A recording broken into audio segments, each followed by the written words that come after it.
Okay, welcome everybody. Turn that music off, John. He just like it so much. You guys probably can't hear it, can you? Every now and then he'll kick it twice. It's so good. Anyways, this is Flaminpit Show and we're in the pit today. How you doing back there, John? It's been a long time. I'm pretty. Yeah, it's been a while. I think I got the wrong mic. So hold on, I'm going to switch it around. I got the wrong one. Yeah, I think I got the wrong one on here. Hold on here. All right, I hear you. Yeah. Okay. I hear popping in my ear.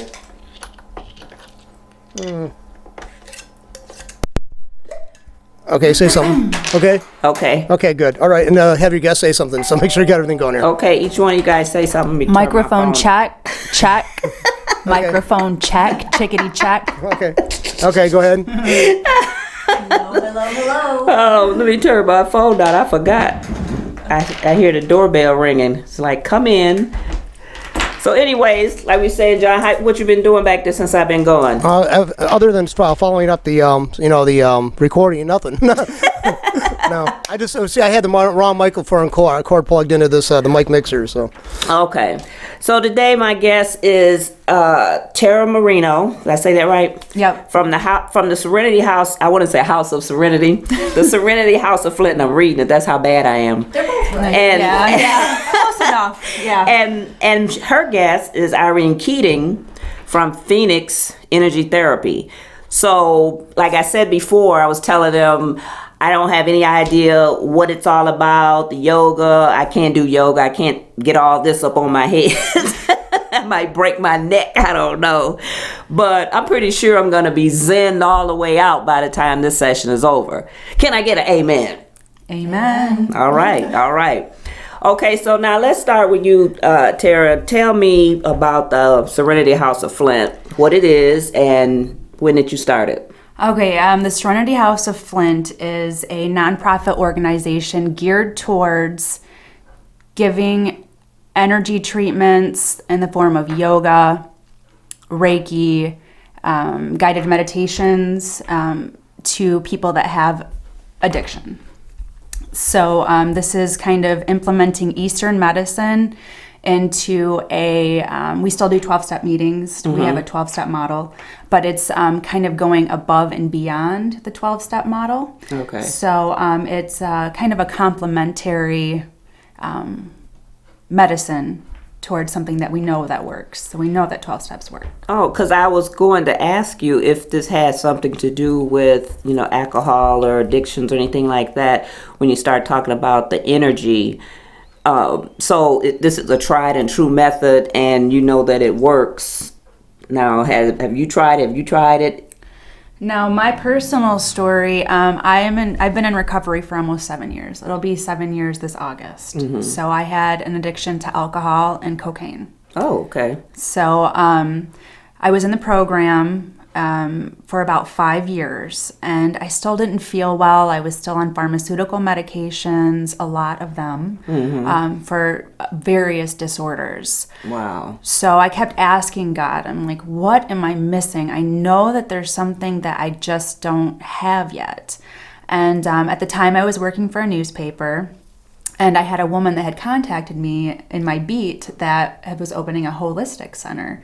And she was giving away free, to the media, free sessions, mm-hmm. right? So I went in and I told her about my symptoms, about my story, and I just when I went in there, I was just I had that really cynical attitude. I was like, yeah, right. It's not gonna work. This is not gonna work. I'm like, this is stones and incense. It's what you see on TV. Yes. I said, yeah, right.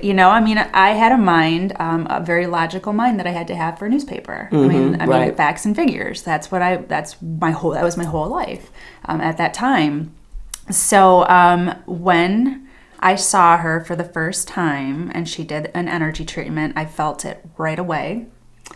I had an emotional and mental response to the treatment. The level of bliss that I experienced after that, I knew right away that this was what I had been searching for. And that was about 2 years ago. After that, I had to have more. I had to figure out, what was this? Why was it working? How could it help my fellow man? Being in those meetings, I saw these people still suffering. They had sobriety.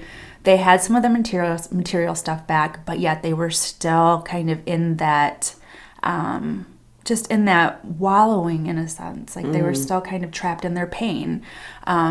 So that's how the Serenity House was born. I said, okay, my people, have to know about this. And it's not just about addiction too. Everyone has some form of addiction, right? And then if you are lucky enough to not have a severe addiction or a mediocre addiction, somebody that has one. So the Serenity House, when I started creating it, came out of a need for really everyone, because everyone is affected by addiction in some way. The whole family, yeah. So do you watch Intervention? I do watch Intervention if I need to cry. I love that show because I just get so emotional when they come in and they're so set on, no, I'm not going. And they really need the help, they're killing. So did you ever feel like that in the time you had your addiction? Did you ever feel like, you need an intervention, you don't want intervention? My addiction had gotten pretty gnarly. I didn't know another way to change at first. I was going through the court system with my daughter, and the judge is telling me, you need to stay clean, but no one was telling me how to stay clean. Right. And I knew about a 12-step program, but there weren't people like in the trenches there, like a recovery coach, which right now I'm interning as a recovery coach at New Paths, and this is a godsend. So I didn't have somebody that was in the trenches pulling me out saying, come on, we can go this way. But I don't even know if it would have worked anyways, because addiction is so incredibly powerful that you're in this bubble of chaos and distortion, and the only person that can bring it out is yourself. So you have to get for me, I had to hit a rock bottom. That's what everybody says. You have to hit the bottom before you can figure out, like I know people that were addicted and they hit the bottom and then they want to commit suicide. And then if they don't commit suicide, then they're just in misery. It's like they're in between two worlds or something. And that's where the energy work comes in, because this is such an amazing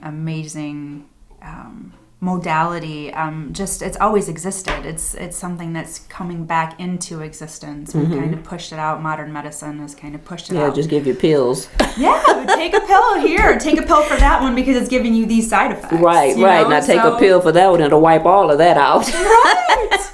Yes. I don't understand how, you watch TV and they have all these medicines and they'll say, oh, but, you could have the side effects of this. And, you have like 20 side effects. So why would you even want to take the medicine?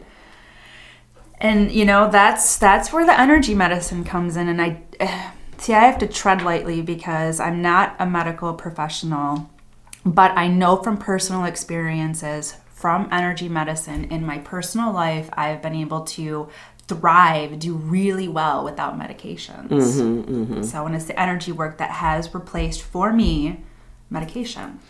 So now I see you have some rocks here or do you call them stones or rocks? Same thing. Okay, so how do you know which kind to get and what ones do what?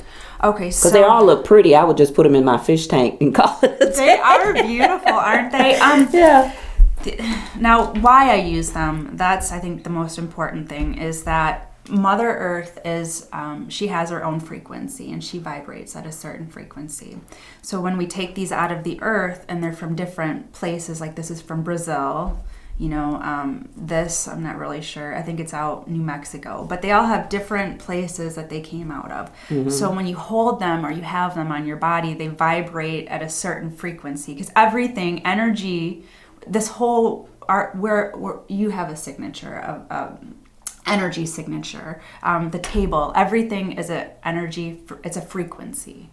So the same thing with the stones, they have a high frequency. So when you hold them or place them on the body, it can help you to vibrate a little bit higher. Well, if you have an imbalance in an area and then you hold a particular stone, it will help balance that out. So how do you know which stone to hold? Because this one is kind of cute. This would be a necklace. Yeah, it was a necklace. Oh, because I had one that looked like that. If you're attracted to it, then that's a pretty good sign. This one I when I first saw it, I thought I had a necklace like that.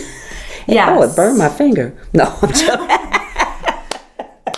Yeah, the thing about the stones is if we really want to the chakra system, and the body is comprised of 7 main chakras, and they're in the form of a rainbow, and they go from the top of the head down to the root, which is at the base of the spine. Mm-hmm. So each stone, if you want to use stones for your chakra, correlates to a color. So green is the heart center, and then we have violet would be the crown, mm-hmm. and then indigo would be the third eye, and then the throat is blue. So, and this is Ayurvedic medicine. This has been known for thousands of years that we all have a chakra system. You go to yoga, they talk about the chakras. Chakras and meridians, that comprises the energy part of the body. So, if you want chakras correlate to each gland of the body. So the pineal gland is the third eye. So yeah, and then the chakra or the throat chakra is the thyroid, mm-hmm. right? So we go down the body as so. So going on a tangent, yes, these stones can be they're very beneficial. I mean, people have worn them mm-hmm. for thousands of years. They're in the Bible, right? There's a way to properly use them, though. Now, how do you fit in with the Phoenix Energy Therapy? How do you fit in with what she does? Well, I just bring my wealth of experience. Mm-hmm. And what is your experience with the stones? Not so much with the stones. I do the hands-on work and long-distance healing. I use stones and crystals also, but they're an aid and a tool. I don't think it's good to rely on any one thing. Mm-hmm. You don't want to replace one addiction with another. Right. They're all tools. So when you say long distance, what does that mean? Like across the room or another state? Anywhere. So if I'm in another state and I call you up and I tell you I'm feeling bad, you can heal me? I can help you in seconds, yeah. Oh, now what could you heal me with? What could I tell you that a problem that maybe you could heal me with? Well, there's certain things that you can do. I call the ones that I can help quickly with, that would be emergency type stuff. Mm-hmm. But chronic, long-term illness, that takes time. Okay. So you help, say, migraine headaches. That's the one thing I have not been able to help. No, I'm working on that one. No. And I would have to find that one. No. I've never had a migraine, but I just figured, that's right here and now. That frustrates me. Yeah. So now how did you two get together as far as Serenity House and Phoenix? Where did Phoenix come from? How did it get its name? Mm-hmm. Well, I know it means rising out the ashes, something like that. I just wrote a blog on my webpage that explains it. I was looking for a name to name the company, and I didn't want to name it after myself because this isn't about me. I don't do the healing. The energy work, the energy does the healing. It's between the recipient and God. Mm-hmm. So I'm just a tool too. And I was walking one day and looking at the sunset, and there was the clearest phoenix in the sky that you can see. The detail was incredible. And I thought that was just a personal symbol for me. I'm like, well, that's nice, maybe I'm making a turning point in my spiritual growth, mm-hmm. or I didn't think anything of it. Well, then I'm still for months mulling over what to name the company, and I was talking to a friend of mine about it, and she said, Phoenix, right away, no hesitation. Wow. Like, whoa. And you just saw the Phoenix. I just saw the Phoenix. I remembered it was such a profound experience that it's burned in your brain forever. Right. It was wonderful. And so then I decided, okay, it's going to be Phoenix. But if that wasn't enough, I was driving down a 4-lane highway with a grassy median one day, and a peacock comes running across the median straight at my car. Oh. Just barely missed it. barely missed it. I'm like, what are the odds of that happening? A peacock and Seriously. a phoenix. In a busy area, Right, not out right. in the country somewhere, busy. And there was a man chasing it, so I'm hoping That was his okay. pet. Come back, come back. But I went and I looked it up. There's these books. It's called Animal Speaks, and it lets you look up any unusual encounters with like animals and insects and things like that, and they write a little bit on it. And what popped out at me was that the peacock was the physical representation of the phoenix in this day and age. And I'm like, all right. Hallelujah.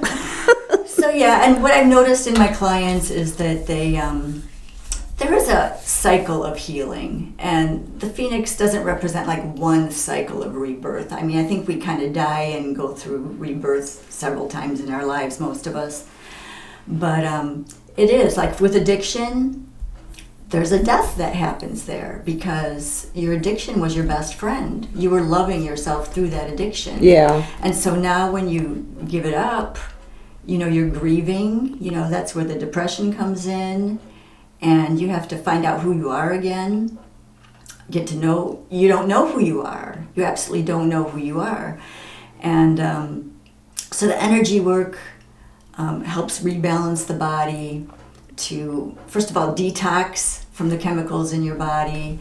The energy that works through me works highly on an emotional level. And once the emotional level gets, I like to say shrink, you know, you shrink.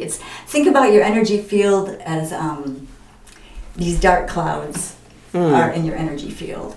And somebody comes along and triggers something off in you, you know, made you, oh, you're so angry, you know. So now imagine this one cloud here, all of a sudden lightning bolts are shooting out of it.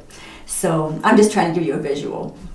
So now your mind starts working overtime, like, oh, this person did this and that, or I'll get him, or how could they do this to me, or, you know, how, and the mind now is feeding the emotions, and this emotional energy is getting stronger and stronger and stronger.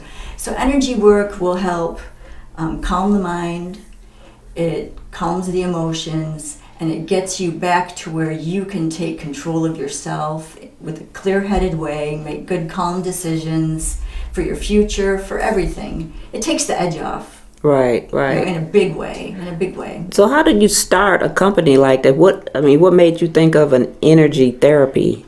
I mean, both of you working the same thing. It's like, where does that come from? Because I would never think of energy therapy. Well, the rest of the name just kind of fell into place because it's about energy.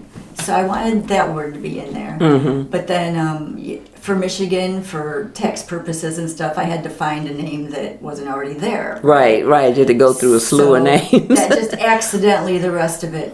And it fits perfectly because I'm not into like one-hit wonders, you know, come one time and you're going to be great. You need to come back. You need to have repeat visits. It took many years for you to get that way. Right. It's going to take some time. It's like gaining weight and losing weight. Exactly. So now how does a person say, you know, when you say therapy, it's sort of like, you know, I'm thinking like psychologist, psychiatrist. If a person needs help, how do they know that there's an energy therapist? Because I mean, what is that? I mean, when somebody said, "Oh, you need to go to an energy therapist," I'm like, "What is that?" That's why we're here. Yeah, I mean, what is so it? People can learn about it. You really have to experience it 3 times, not once. 3 times. I will not accept a client that won't see me 3 times. So it's mandatory, minimum times of 3. Yeah, or they can go see someone else. There's plenty of people that do energy work. I don't know any.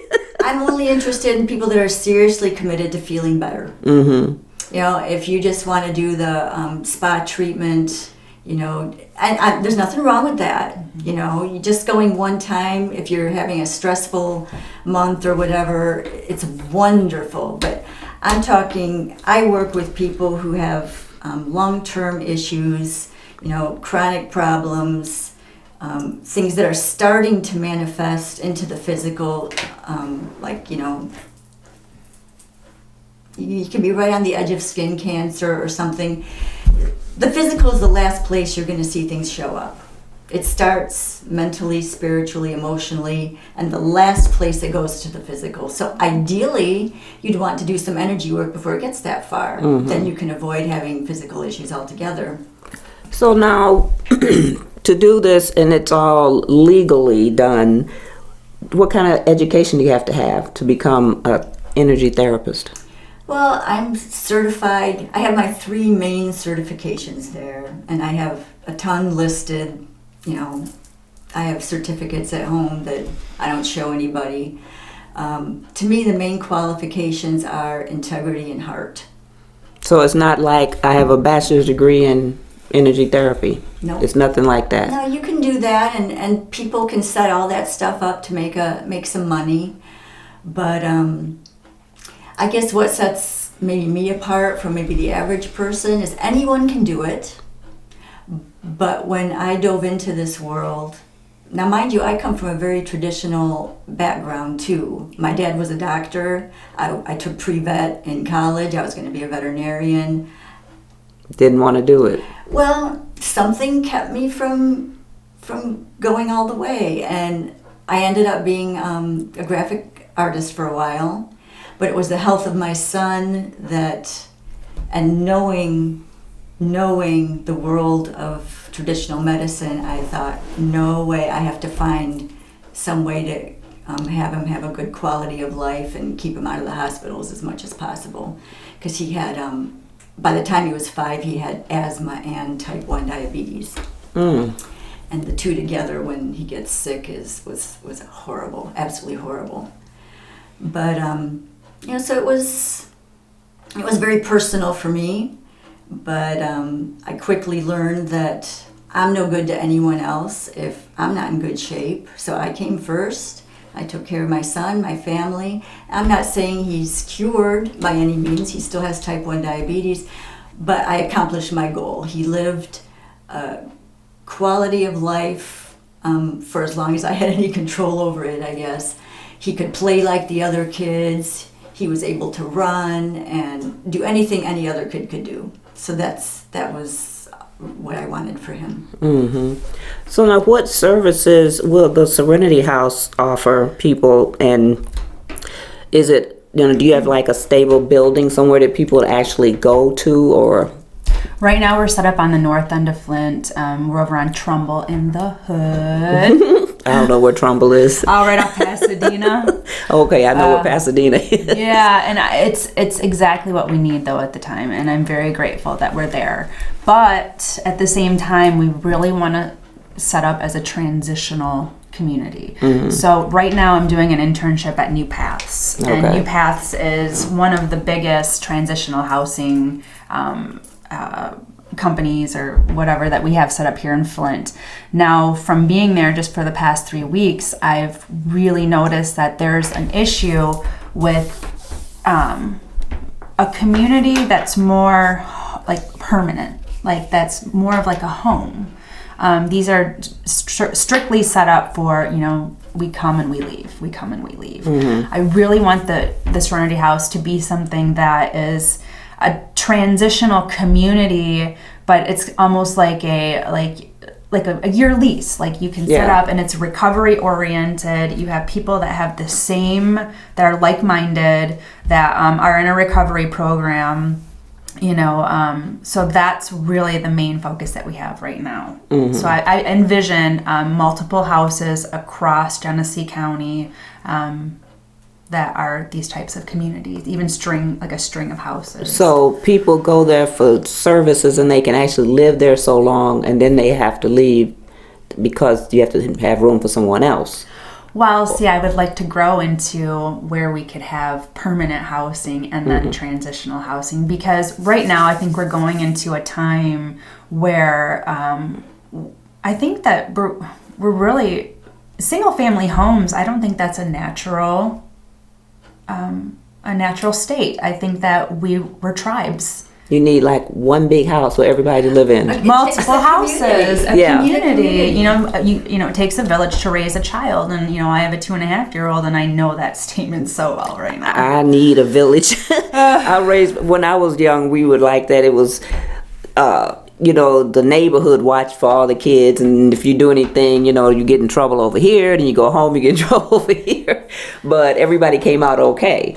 And now it's like everybody's going their own way. So if you had like, say the house Carrie one with like the 10 bedrooms, you could put a lot of people up in there. You had like 5 houses with 10 bedrooms. I mean, now, how will the people pay for that, or who's going to pay for that? Well, and this is what I'm mulling over right now. I'm putting intentions out into the universe, but right now on board we have people that know how to write grants, people that know how to spend grant money. So we meet on June 22nd, the board and the healers, to kind of get together and think about ways to get more funding to do something. Seems like we were just talking about that. Yes. How hard it is to get funding. So, and there's a place down in Texas called the Serenity Star, and Rosie Standing Bear, she's actually, she started it, and they're doing what I want to do. So she's my mentor. Mm-hmm. But she's been really great and, helping me along the way. But what they're doing down there is they're doing what I'm talking about right now. Mm-hmm. And they have this ranch where they have these big, structures where, men and women or families can live in. Right. They have like animal rescue. They have a place for, prayer and meditation. Mm-hmm. So, yeah, so that's what I'm going after too. So now all you gotta do is get the money to do it.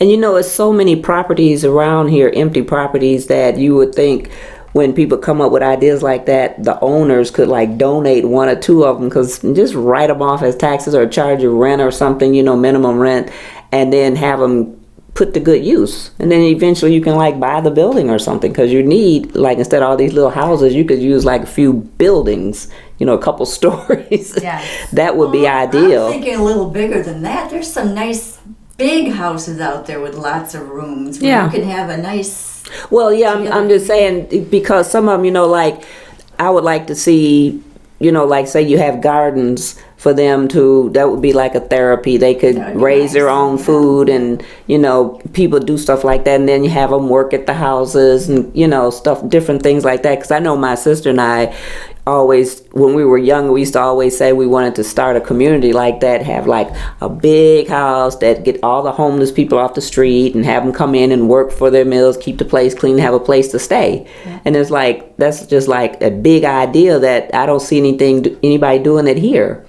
Yeah. And there's so many empty buildings, and it's like, everywhere you look, there's a big empty building. I think that it's putting the intention out there. It's going to happen. Mm-hmm. That's just, you thinking about it. There's no such thing as coincidence, and we're talking about it. Right. And just speaking it is a manifestation. So it's on its way, and there are people that are, are going to jump on board, that are on board right now. There's a need for it. Yeah, it's a need, yeah. And like the other thing is, people were talking about a lot of the empty school buildings, and they're just sitting there, and every time I pass Central, that's such a big building. It's like you could just put so many homeless people in there. Mm-hmm. It's just sitting there. What are they going to do with it? It's just going to let it rot away, I think that we're in an imbalance still at this point, where we have, politicians that don't have the best interest of the community. Oh, that's why you bring in your own water. Right? Oh, the water issue. Oh. Because if you brought the other water, it'd probably be brown by now. And they still trying to convince us it's good to drink. I just don't see it. Yeah, there's hope too, and that's the thing, is that the city of Flint, like, I believe that there's no such thing as coincidence, and I've lived in other cities, other places, but I ended up here. And we're spreading awareness about energy therapy and how it's so necessary for people that are in recovery, that for everyone, because no one gets out unscathed. We all have some sort of emotional drama, something. So this is so extremely important for the times that we're in right now. And so that's why we're here. We're here to spread a message and to really spread awareness and spread the love, man. Give everybody a hug. What the heck? And you get a hug. Serenity House isn't for everybody, but there's a certain kind of person that knows that that's the right fit for them. Yeah. And it's nice to have that option. Yeah, because New Path can only do so much. And I remember New Path used to be a lot bigger when it's right there by the old Buick site. Is it still there? It's on MLK. Okay, well, it's a building right there that used to be New Path. And I thought they still had people living there. But then we had Insight over at the old Baker. That's down the street from me. But it's just, they scattered like that, but it seems like they don't stay long. They can't live there. And then when they get put back on the streets, then the addiction comes back. That's what I'm dealing with right now because, I'm in there, I'm helping them with recovery. I'm doing energy work on them with permission from the director. So the more that I'm starting to integrate into recovery and what they're doing right now, the more I see the need. And they need a stable living environment that is recovery based, where they can grow a garden, even have sustainable energy, like solar panels. Like that would be amazing. Have clean water too. Just basic human rights. Exactly. All right, here's another way to think about it. You're coming out of recovery at a certain vibration. You're pure energy, right? So for a while, you're kind of in a halfway place. Your energy still resonates with your old way of being, but there's a part of you that's opening up to a new way of being. So you need to give yourself time to raise your vibration high enough to where that old life just does not even look good to you anymore. Right. You wouldn't even think of going back there because you are so not that anymore. Yeah. That's like when I watch intervention, they go for 90 days or whatever, and they come out, and most of the time there's a success story, but then some of them will leave treatment, like instead of 90 days, they might do 20 days and then come back and relapse, and then they have to go back and try again. And I'm like, I don't understand. These places are supposed to be like guaranteed. The way I say it's like, we guarantee we're going to get you out of this mess. But how do you get them out? And then where do they go after that? See, and I met a girl that's been in New Paths 52 times, and she's only 24 years old. Right? Oh, so this is, and that's just that's such bad. a coincidence. So I heard that, and that's why we're here. And Irene's completely right that there's a space in time where your vibration, you're still kind of like teetering, like old life, new life. Like, what do I really want? Right. So 3 months isn't enough. You need 6 months to a year of living in a recovery environment around people that are working on their vibration or their recovery or whatever you want to call it, together, a community. It's least about regular support. I think some people might be able to do, like inpatient, outpatient. Yeah. Well, if they have family support or something like that. Yeah, it depends on the situation. Yeah. No two addicts are exactly the same. And you have to think too, it's a family disease. So they go back to their families, and their families, if they're enabling, if they're using too, there's just, it's a family disease. And that's also what we're going to be doing, is working on the family structure, not just on the person with addiction too. Yeah. And there was have you guys heard of the recent study that was done with mice? Where they took mice out of, they had two communities of mice. One had a bottle with a narcotic water, with narcotic in it, and the one had the same, but they had mice park. Mice park, meaning that they could go and play and be in a community of playthings with other, healthy mice. And when they did this experiment, the mice with the community, with the healthy park and the mice park, did not want the narcotic water. They found their joy in the community. Well, if you turn us all into mice, we might be all right. You know, I mean, everybody can be a guinea pig, but it's a start. Because now, so when is the house going to be up and running, and then how would people know that it's available to them? Do you have referral services? Are you going to have counseling? I mean, you say you have yoga and all that, but what other kind of things would you have there? Okay, so from my experience and what I have used to help my recovery just skyrocket is we will be doing peer-to-peer counseling, and that we will walk people through inner child work, or shadow work it's called. So this is just part of the programming. Now, it's the energy work is, you can't just do the energy work and think that it's just going to be like this ultimate, like, you have to put work in. You have to do like a 12-step program, or, you know, something to work on self. So for me, inner child work has been monumental in my recovery. And then changing your thought processes. There's a program called The Works, where you question your beliefs. No matter how strong or how many times you've thought those thoughts over and over to make them a belief, you question them. And it really, really opens the mind, and it's amazing. So there's going to be a myriad of like counseling, peer-to-peer counseling with the energy work, with also nutrition, because nutrition is huge. Yeah. Eating whole foods is huge. Probiotics are huge. You know, making sure that you're drinking enough clean water. Just give them Flint water, they be all right. That's what they say. Is huge. Make sure you dig a well. While you in Flint, you better dig a well, because nothing else is going to work.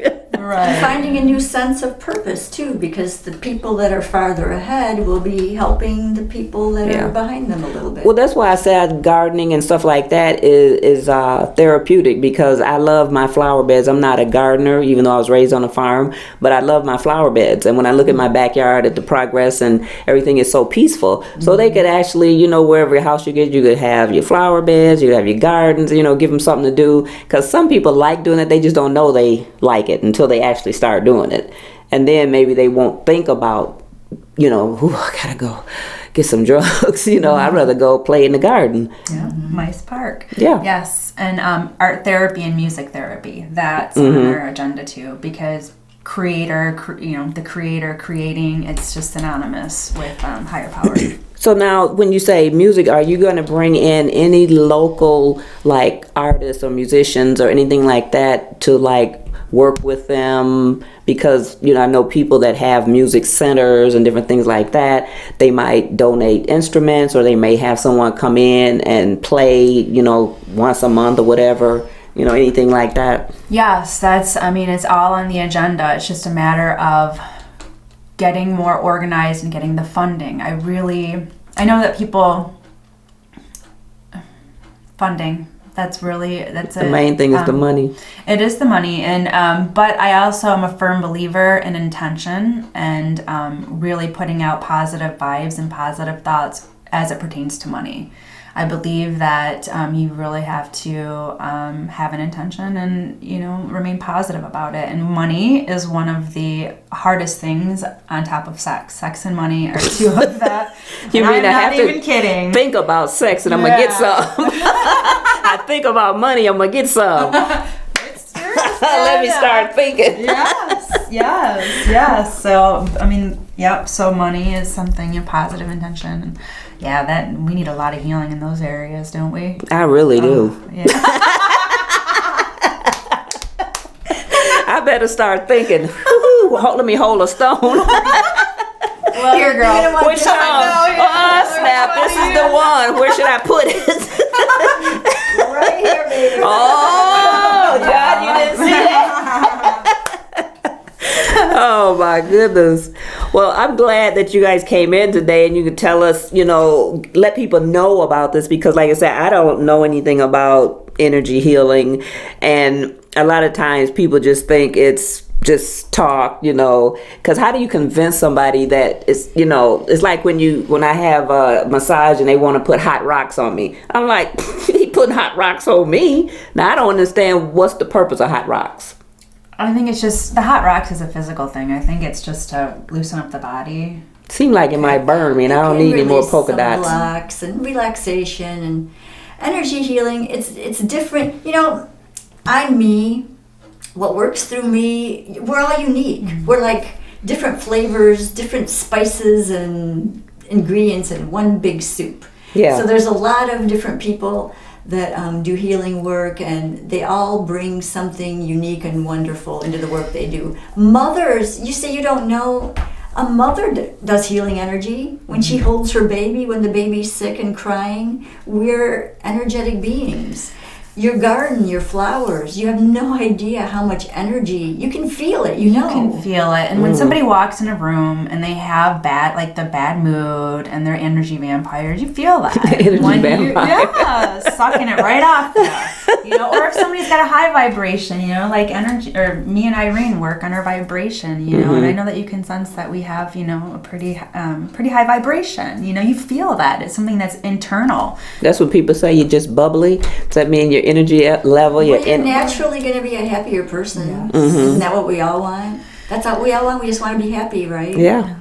So how do you do that? How do you navigate through the world with all the stress and Woe with me. Yeah.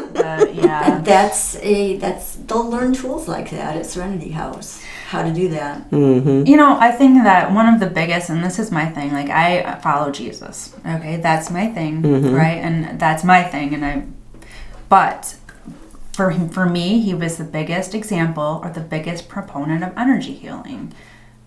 You know, he was laying hands. You know, he was healing people. And because his vibration was so high, though, he had the ability to manipulate the physical environment. He wasn't even laying hands. You just had to be close to him and have the right intent. Is my belief anyway. Yeah, they just showed The Passion of the Christ about a week or so ago, and every time I see that movie, it's just so moving. Mel Gibson nailed it right on the head. It was just such a good movie, and I feel all that energy. And I'm sitting at home, I'm just crying, and you know, it's like you feel it. You just feel it. It's the love. Yeah, you feel It's it. pure love.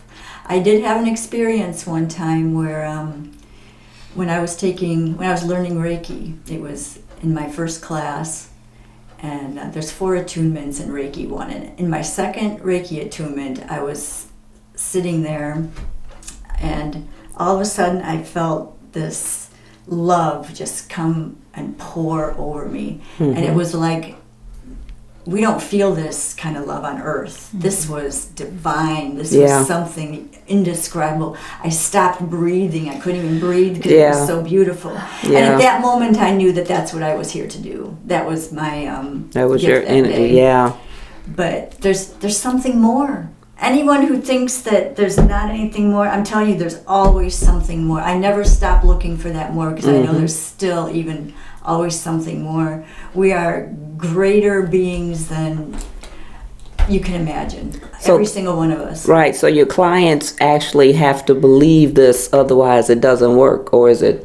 No, they just have to have an open mind. I welcome healthy skepticism. I welcome it. Well, what's healthy? Just say, I don't believe them rocks will work now. That's the attitude I came in with. I started out with homeopathy, and I was helping a whole bunch of people on some horse board. We had horses back then.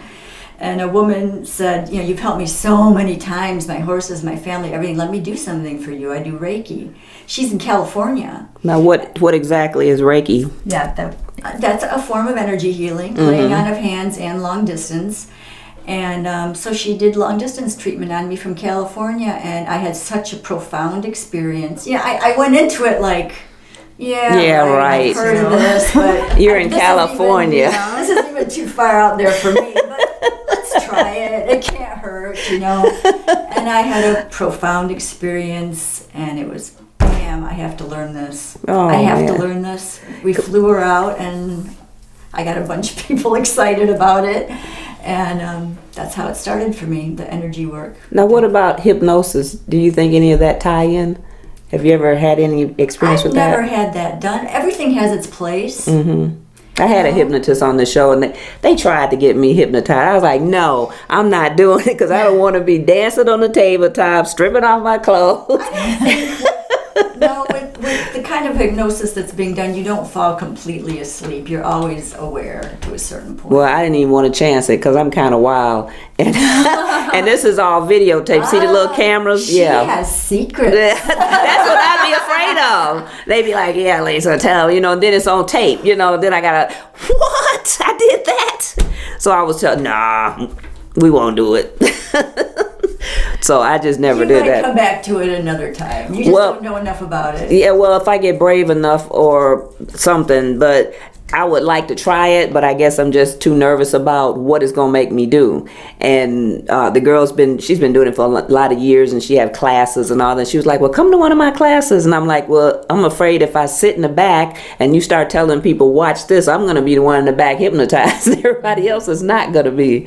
So I think I want to just leave that alone for a minute, Well, you're not ready yet, and that's fine.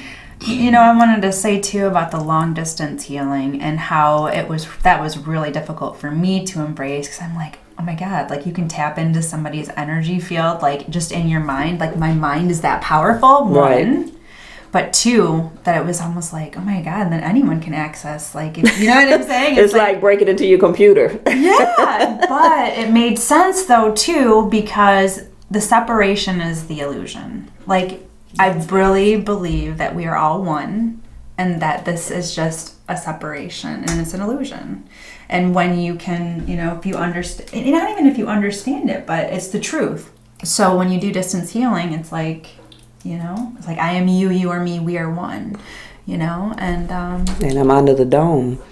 And it sounds, and this is the thing, is that I really don't want to, I just want people to listen to this with an open mind, and I think people do sense that there's oneness, that the ones that are even tuning in to listen about energy work, that there's a oneness, and that there's always more. Well, I think what help people is to know that you've actually done it yourself, because sometimes people try to sell something and they haven't done it, and then when you start asking questions, it's like, well, I don't know, or I'm not sure, and I don't like answers like that. If you want to sell me something, then I'm going to ask a lot of questions that I want answers to. And if you come up and you say, well, this works because I've done it, then maybe more people would, We don't promise anything, though. No, I'm not saying you promise it, but you're saying, well, it did work on me. That's just saying you've done it yourself. My experience. Yeah, I mean, it's my experience. This is what it's done for me. So now you have to be open-minded to try it yourself. Well, I've had quite a few clients come to me. I have two levels of clients. I have the ones that have never had energy work done, and the reason they got there was either because they heard something word of mouth and just trusted in the person. But most of them are just in such a place of desperation where they don't know what to do, where they go, and at that point they'll just try anything because they don't know what to do anymore. Right. And they have such good results that now you've opened their world to everything. Like if they've never read Eckhart Tolle before, now they'll read it. It just opens things up for them. And the other end are other light workers, that come to me, and we share like that, our particular unique flavor with each other. Right. And we help each other grow and expand, and there's some of the in between, but in my experience I get either one end or the other. So now, is there going to be a cost for services at Serenity, a cost for you that people need to know about? We do donation-based services right now, so a suggested donation for Reiki or energy work is $20. So, but we don't deny anybody if they can't pay the $20. Say I got 17. Yeah. Yes. Come on, baby. Yes. So, and the yoga is donation-based too. We do that on Thursday nights at 7 and on Saturday afternoons at noon. Now, all this is done at the Serenity House? This is at the Serenity House. Okay. We're at 3918 Trumbull Avenue on the north end of Flint. We're right off Pasadena. Okay. So, right now we're doing the one Reiki night at 5 p.m. on Thursdays with yoga afterwards at 7. Okay. So, and we're just starting. We've only been operating for about 2.5 months now. So it's, just putting that intention out and just being that beacon of light for people. Like, people hear about it. We're still, we're a little slow to start, which is exactly what needs to be right now. I think people are just entertaining the thoughts and seeing. And from what I'm hearing about people, these medications aren't working for people anymore. No, they just up them and you just get more drugged out. So people are going to be really, more open here, more and more, to something different. So do you have a phone number for? They can call 810-701-9002 with any questions, or anything about anything. Of course, you're on Facebook and you have a website. Yeah, we're at www.flintserenityhouse.org. So Okay. And so if they want to get in contact with you aside from her, I'm also on Facebook, and my website address is www.phoenixenergytherapy.com. But I'd also like to say, people that have never done this before have no idea how generous this is, because the average fee for someone who does energy work could be anywhere from $65 to $400 for one session. Depending on who you go to. Now, how many sessions do you need? You got to have 3 at least. Well, that's me. That's you. Personal. Oh, with okay. me. That's me too, though, and I've really, Irene's a mentor for me. She's been doing this for 18 I've taught her years. the I've same been value. 2 years, so that's she's my teacher. And we teach each other, but by the third one, you really get it. Right. Oh, okay. You really understand it. Then you want to come back again. They always do. Yeah. Mm-hmm. That's good. Well, I'm glad to know about it, because see, now I feel like I'm zenning. I'm knowing what I'm talking about. But I want to thank you, Tara and Irene, for coming in today. It's been a pleasure having you guys both here, and I hope the Serenity House is 100% success. And so I want to make sure everybody knows you can go to lulu.com and you can order a copy of my book. My story, my autobiography of a survivor of polio. So we want to wish you guys well, and thanks for coming in. And Flaminpit, and we're out.